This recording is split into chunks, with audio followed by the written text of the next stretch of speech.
Assalamualaikum warahmatullahi wabarakatuh. Selamat pagi anak-anak. Bagaimana kabar kalian hari ini? Semoga anak-anak dalam keadaan sehat ya. Hari ini kita akan belajar tema 3, subtema 4, pembelajaran 1 tentang keajaiban perubahan wujud di sekitar kita. Keajaiban apa ya yang akan kita pelajari hari ini? Nah, setiap hari terjadi perubahan alam di sekitar kita. Perubahan wujud adalah contohnya. Hujan terjadi karena perubahan wujud. Makanan menjadi nikmat karena adanya garam yang diperoleh dari perubahan wujud. Perhatikan kebesaran Tuhan yang Maha Kuasa melalui perubahan wujud di sekitar kita. Dapatkah kamu mengamati peristiwa perubahan wujud dalam keseharian kita? Nah, kita akan belajar bagaimana cara membuat garam yang biasa digunakan oleh ibu kalian untuk memasak. Garam membuat masakan kita menjadi lezat. Makanan yang tidak diberi garam terasa hambar. Sebutkan perubahan wujud yang terjadi pada pembuatan garam. Nah, jika anak-anak belum tahu, marilah kita baca wacana di bawah ini. Bertani garam. Garam dihasilkan dari air laut di pinggir pantai. Petani garam membuat ladang garam. Ladang garam ini berbentuk tambak-tambak untuk menampung air laut. Ladang garam terbentang luas di pantai yang tidak memiliki sungai. Contohnya di pantai utara Pulau Jawa, Madura, Sumatera, Sulawesi, dan pantai-pantai di daerah Nusa Tenggara. Bagaimana proses menghasilkan garam? Pertama, petani menyiapkan petak-petak tambak. Tanah di dalam petak-petak tambak terlebih dahulu harus dipadatkan. Nah, setelah tambak garam dibuat, lalu diisi air laut dengan kedalaman tertentu. Jadi ini membuat kotak-kotakan ya. Nah, kotak-kotakan ini nanti diisi oleh air laut. Nah, lalu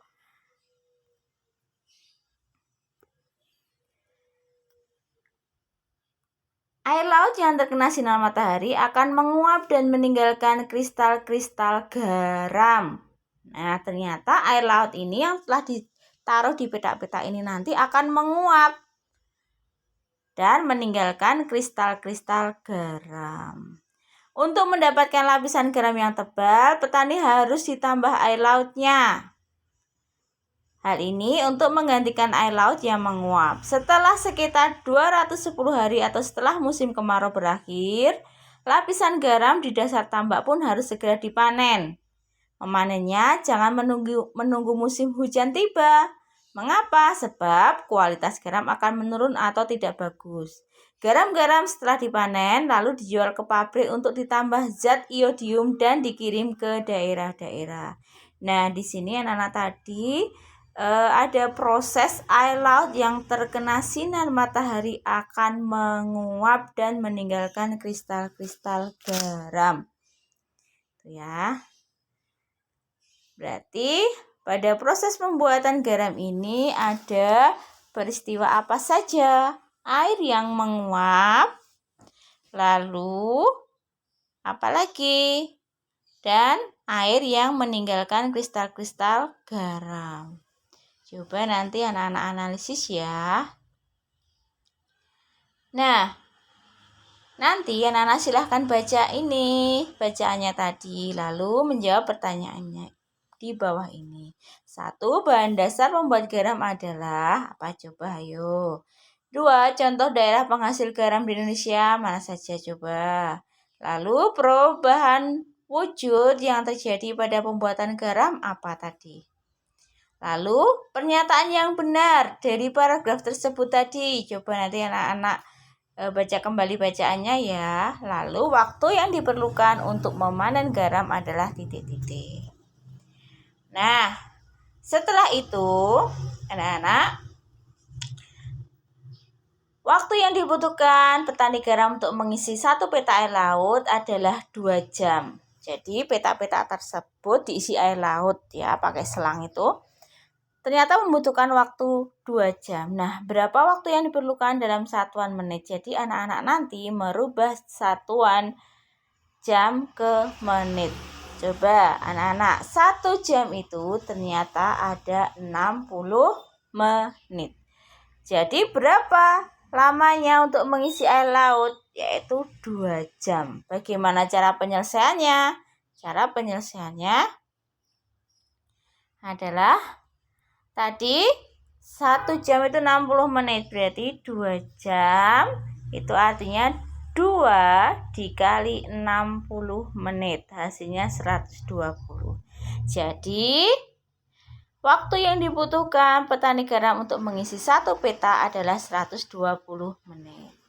Nah, selanjutnya untuk memanen 1 peta garam, petani garam memerlukan waktu 90 menit. Berapa lama waktu yang diperlukan dalam satuan jam? Nah, sekarang ini dibalik ya. Kalau tadi diketahui jam menjadi menit, sekarang ini adalah diketahui 90 menit, harus jadikan jam. Bagaimana caranya? Nah, perhatikan ya. Tadi 90 menit itu kita ambil 60 menitnya dulu. 60 menit itu adalah 1 jam. Lalu sisanya adalah 30. Jadi waktu yang dibutuhkan untuk memanen 1 petak garam adalah 1 jam 30 menit. Kalau misalnya ternyata ini adalah 125 menit. Ya. Kira-kira berapa ya? Oh, ternyata kalau 60 menit itu sisa banyak. Terus kalau 2 jam itu berapa? 2 jam itu adalah 120 menit. Sisanya berapa? Sisanya adalah 5 menit. Nah, 120 itu adalah 2 jam. Berarti ditambah 30 menit. Gitu ya, nanti jangan hanya 1 jam. Kalau sisanya banyak, sisanya lebih dari 60 menit, maka anak-anak coba gunakan 2 jam. Oke, nanti anak-anak silahkan mengerjakan soal di sini ya. Nanti masih ada contohnya juga. 1 jam 20 menit itu artinya 1 jam itu 60. Ya, kalau tadi itu 90 menit, sekarang setelah memanen garam, petani membawa garam hasil panen ke pabrik. Waktu yang dibutuhkan petani menuju pabrik dengan berjalan kaki adalah 1 jam 20 menit. Nah, 1 jam 20 menit, berapa lama waktu yang dibutuhkan dalam menit? Nah, 1 jam tadi anak-anak sudah tahu ya, 1 jam itu 60 menit. Lalu sisanya 20 menit, tinggal kita tambahkan saja. 60 ditambah 20 itu 80 menit. Oke. Nah, kalau 1 jam berarti ada berapa? 1 jam itu adalah 60. Kalau 1 menit berapa detik? Sama, 60 juga. Oke. Nah, kalau 1 jam berapa menit jadi? Pinter, 60. Kalau 2 jam berarti 2 dikali 60. Berapa hasilnya? 120. Lalu kalau 3 jam? 3 jam berarti 3 dikali 60. Anak-anak pakai perkalian bersusun ya. Berarti 180 menit. Lalu kalau 4 jam ya anak-anak 4 dikali 60. Kalau 5 jam berarti 5 dikali 60. Seperti itu dan seterusnya. Nah, nanti anak-anak silahkan nih ya, mengubah satuan jam dan menit. Nah, ini nanti silahkan anak-anak kerjakan. Oke. Lalu ini juga. Nah, itu ya. Ya. Terus ini yang tugas selanjutnya adalah nanti anak-anak mencoba membantu ibu untuk melipat baju. Nanti anak-anak silahkan kirimkan fotonya atau video anak-anak dalam melipat baju atau kaos. Nah, kalau sudah, nanti silakan anak-anak kirim di Google Classroom ya cara melipatnya. Tugas hari ini mungkin itu saja. Nanti guru share ya yang lebih lengkap halamannya, halaman berapa saja yang harus anak-anak kerjakan. Oke, terima kasih. Selamat belajar. Wassalamualaikum warahmatullahi wabarakatuh.